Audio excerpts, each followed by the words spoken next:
भाई पहले तो इंग्लैंड ये बता दे कि वो यहाँ पर वर्ल्ड कप खेलने आई है या फिर सभी टीमों को दो दो अंक देने आई है। ये बात समझ में नहीं आ रही है। चाहे छोटी टीम हो या बड़ी टीम हो, कैसी भी टीम हो, बस इंग्लैंड से खेल रही है और दो अंक लेके चली जा रही है। आप समझिए ये स्थिति है वर्ल्ड चैम्पियन इंग्लैंड की, जो कि किसी भी मैच में परफॉर्मेंस नहीं कर पा रही है। मतलब आप सिर्फ और सिर्फ पटरा पिचेस और बाउंसी पिचेस पर खेलना जानते हैं, अपनी तरह की विकेट पर खेलना जानते हैं। आप तो यहाँ फास्टर के सामने भी रन नहीं बना पा रहे हैं। प्रत्येक टीम के फास्टर्स ने आपको डोमिनेट किया है। फास्टर बॉलर्स जो स्लोअर आर्म बॉलर्स हैं उनको आप नहीं खेल पा रहे हैं। आप किस स्ट्रेटजी के साथ बैटिंग कर रहे हैं, क्या आपका मैनेजमेंट है? आप एकदम से बिल्कुल भी इतना नीचे आपका स्तर चला गया है, इतना आप डिप्रेशन में हो गए हैं कि आप कुछ नहीं कर पा रहे हैं। आप अफ़गानिस्तान से हार जाते हैं, आप श्रीलंका से हार जाते हैं। आज आप 230 रन के टारगेट में 100 रन से मैच हार गए। 100 रन से मैच, मतलब इतना ज़्यादा ख़राब परफॉर्मेंस हमने क्या, पूरी दुनिया में किसी भी आदमी ने इतनी ख़राब परफॉर्मेंस पूरे वर्ल्ड कप में इंग्लैंड की नहीं सोची होगी कि डिफेंडिंग चैम्पियंस इस तरह से बाहर होगी। शायद ही 10-20% लोग ऐसे रहे होंगे जो ये सोचे होंगे कि कम से कम सेमीफाइनल तक नहीं पहुंचेगी, क्योंकि आपको 7 मैच जीतने थे, 9 में से 6 मैच जीतने थे और आप सेमीफाइनल में पहुंच जाते। आप 6 मैच में 5 हार, मतलब क्या आप एक टीम से जीते नीदरलैंड से, उसके सिवा किसी टीम से आप नहीं जीते। क्या परफॉर्मेंस! छोटी टीम बड़ी टीम आपको सभी मात दे के चली जा रही हैं। मैंने वीडियो में अपने कहा था कि भाई आप अगर ओपनिंग अच्छी नहीं कर पा रहे हैं तो जॉस बटलर जो उनके कप्तान हैं उनको आगे आना चाहिए। वो आईपीएल में ओपनिंग किए हैं, आप टी20 में भी ओपनिंग किए हैं, तो आप ओपनिंग आइए, दबाव कम हो। और डेविड मलान जो कि फर्स्ट डाउन के खिलाड़ी हैं उनको प्रॉपर फर्स्ट डाउन खिलाइए। जो रूट फॉर्म में नहीं है उनको सेकंड डाउन थोड़ा और मौका मिले। शुरू में बल्लेबाजी नहीं कर पा रहे हैं, लेकिन आप किसी भी तरह से किसी भी रूप में तैयार नहीं है किसी चीज़ की चेंजिंग करने में, या उसी पैटर्न से आप उन्हीं खिलाड़ियों को आज मेरे कहने पर नहीं, मतलब जो मैंने कहा था उस अनुसार काम हुआ कि आप लिविंगस्टन बाद में आए और मोइन अली पहले आए। लेकिन आप इतनी घटिया परफॉर्मेंस कर जाएंगे तो कोई खिलाड़ी क्या करेगा अंत में आकर। पहला विकेट 30 रन पर गिरा और 99 रन के अंदर आपकी पूरी टीम आउट हो जाती है। 220 रन का टारगेट आप नहीं चेस कर पा रहे हैं, 30 रन का। आपके मन में इस तरह से आप, भले ही वो इंडिया की गेंदबाजी थी, हम इंडिया के हैं, इंडिया को सपोर्ट कर रहे हैं, लेकिन कम से कम लड़ाई तो कम से कम होनी चाहिए थी। आप 200 तक जाते, 210 तक जाते, 220 तक जाते तो लगता है कि हाँ आपने कुछ लड़ाई की। आप तो मतलब घुटने टेक दिए। इस तरह से आप खेलते हैं, कुछ पता नहीं है कहाँ बल्ला चल रहा है, कहाँ गेंद जा रही है, कुछ पता नहीं है। चाहे मलान का हो, बैरिस्टे का, गेंद आ रही है, गेंद हल्की सी स्विंग हो रही है या सीधी गेंद होकर हल्की सी दिशा से बदल रही है, आप सिर्फ और सिर्फ बोल्ड होते चले जा रहे हैं। जो रूट का परफॉर्मेंस तो इतना घटिया इस वर्ल्ड कप में है कि कुछ कहने की बात नहीं। आप बताइए, कोई भी सीधी बॉल आपके पास आ रही है, आप चूक जा रहे हो। बेन स्टोक्स, अरे भैया इतना क्या दबाव है कि आप 10 गेंदें खेल के चले जाएं और आप रन न बनाएं? ये कैसा दबाव है? 0 रन 0 रन, 10 गेंदें आप झक मार रहे हैं। प्रॉपर आप खड़े हुई, गेंद आई, उस पर सिंगल लीजिए। एक बच्चा भी ऐसा कर दे किसी भी गेंदबाजी पर, या तो 1-2 गेंदों में आउट हो जाए। और आप शॉट खेल रहे हैं, जब आप 4-5 गेंदें नहीं खेल पाए लगातार तो आप हट के शॉट खेल रहे हैं, आप शॉट लेने जा रहे हैं। ऐसी सिचुएशन में आप प्रॉपर रहते, 4 आउट स्विंग, हल्की सी आप स्टंप की गेंद, फिर एक हल्की सी इन स्विंग और आप बोल्ड हो गए। बॉलर भी आपके दिमाग से खेलता है। आप इतने सीनियर, इतने ज़्यादा मैच खेलने वाले खिलाड़ी हैं, आपको ये समझ जाना चाहिए। क्या परफॉर्मेंस! आज आपके गेंदबाजों ने अच्छी गेंदबाजी की, आपको अच्छा टारगेट दिया, आप बल्लेबाजी तो कुछ कर नहीं पा रहे। गेंदबाज अकेले क्या कर ले? पिछले मैच में आप 156 रन बनाए, फिर भी उन्होंने 5 विकेट श्रीलंका गिराए, आखिरकार अंत में श्रीलंका जीती। लेकिन आप कुछ तो कम से कम दीजिए उनको। कोई टीम आपको आ रही है, हरा के चली जा रही है। आप किसी भी तरह से इस उसमें नहीं है कि आप जो है आगे जा सके, तो आपका हारना डिजर्व था। और आप 10वें नंबर की टीम है, आपको समझना चाहिए। और 10वें टीम नंबर की टीम होना आप डिजर्व भी करते हैं, और ये आखिरी तक बना रहना चाहिए।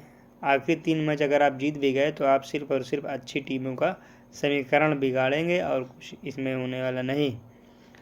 खैर, बात करते हैं तो भारत की शुरुआत अच्छी नहीं रही।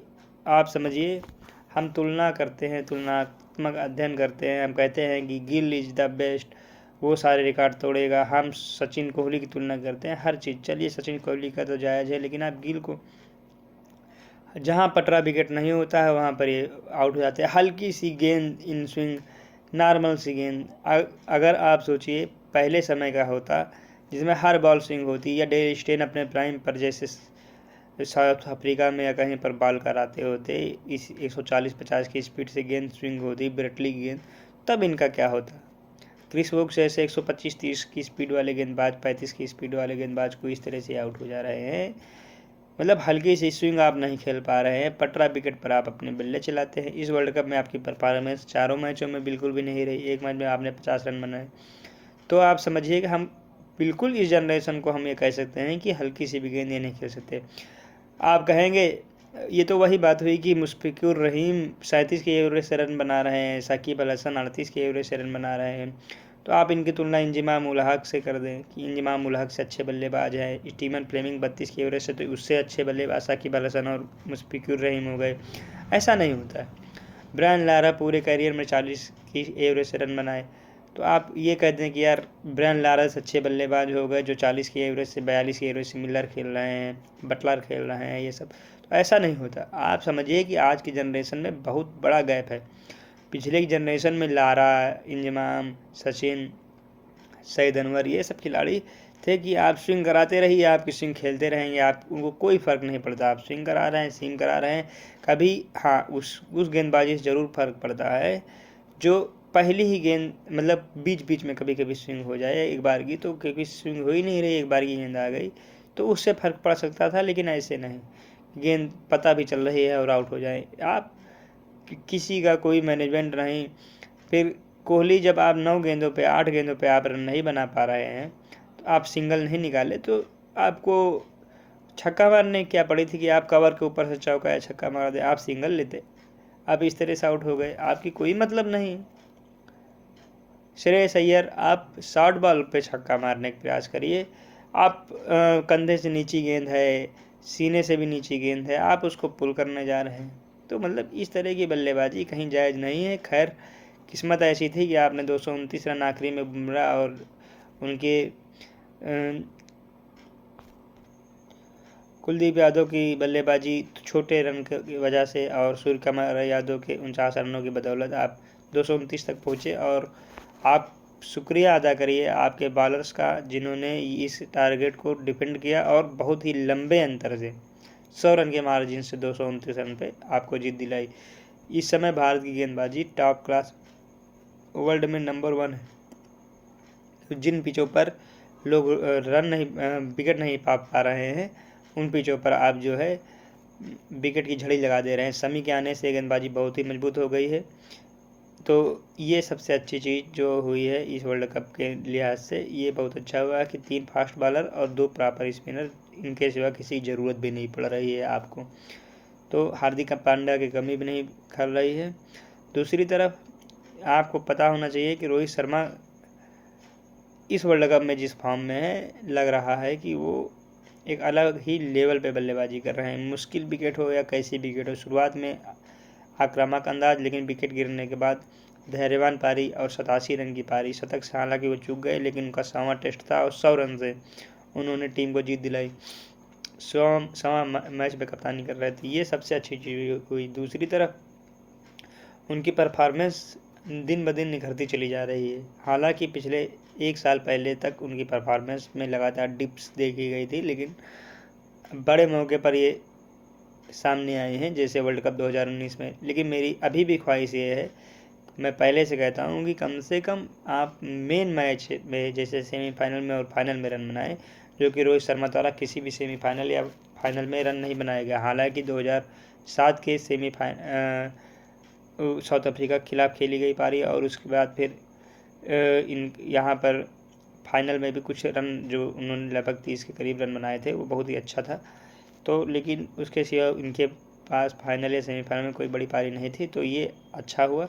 दूसरी तरफ बॉलिंग की बात की जाए तो क्या गजब की बॉलिंग जसप्रीत बुमराह द्वारा स्टार्ट, उसके बाद फिर मोहम्मद शमी की बॉलिंग देखने लायक, कमाल की गेंदबाजी। ऐसी गेंदबाजी ना हमारे समय पे कभी मतलब पहले हमने देखी भारत की इस तरह गेंदबाजी ना कभी। मेरे हिसाब से इससे बढ़िया गेंदबाजी लाइनअप इतनी जल्दी आने वाला है, बेस्ट गेंदबाजी है। लेकिन ऐसी गेंदबाजी, ऐसी परफॉर्मेंस हमने 2015 में भी की थी, लगातार मैच जीतते चले गए।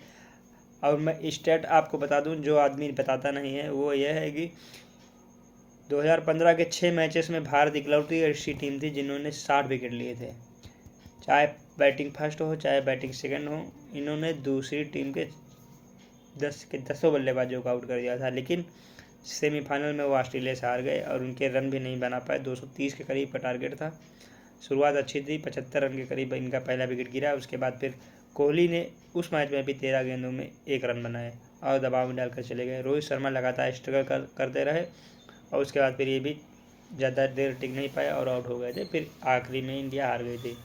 तो मेरी यही ख्वाहिश है कि मेन मैचों में परफॉर्मेंस करें, साथ में इंडिया के लिए शुभकामनाएँ और इंग्लैंड को भी शुभकामनाएं कि वो हर एक टीम को कम से कम 2-2 पॉइंट और देते रहें, जिससे कि टीम का मनोबल बढ़ता रहे।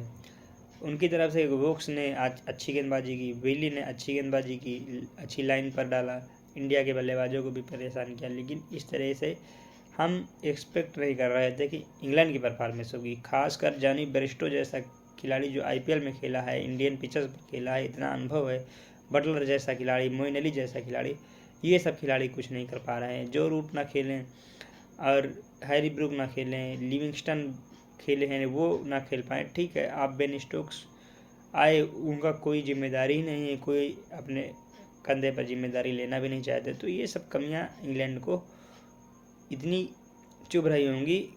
2 मैच हार के बाद बेन स्टोक्स 5वें मैच में आए थे। आप समझिए चौथे मैच में 4, 5, 6 मैच हो गए, ये बिल्कुल भी परफॉर्मेंस नहीं कर पाए। मैंने कहा था कि ये आएंगे तो सुधार होगा, पहले मैच में भी कमी हमने बताई थी, लेकिन बिल्कुल गैर जिम्मेदाराना तरीके से मैच हार रहे हैं। तो कमियां यही हैं कि भाई आज भी मैं कहूँगा कि आखिरी के 3 मैच में बटलर के कोई नीचे नहीं चल पा रहे। आप ओपनिंग आइए, जो क्रम मैं कह रहा हूँ उस अनुसार उतारिए, तो ये बहुत अच्छा बात रहेगी। बाकी भारतीय टीम को शुभकामनाएं और ऐसे ही खेलती रहे। और लखनऊ की पिच ऐसी थी जिस पे इतने ही रन बनने थे और बने, और उसको आपने डिफेंड किया, बहुत अच्छा लगा। जय हिंद, जय भारत। चैनल को सब्सक्राइब करें, शेयर करें, लाइक करें। बस, धन्यवाद।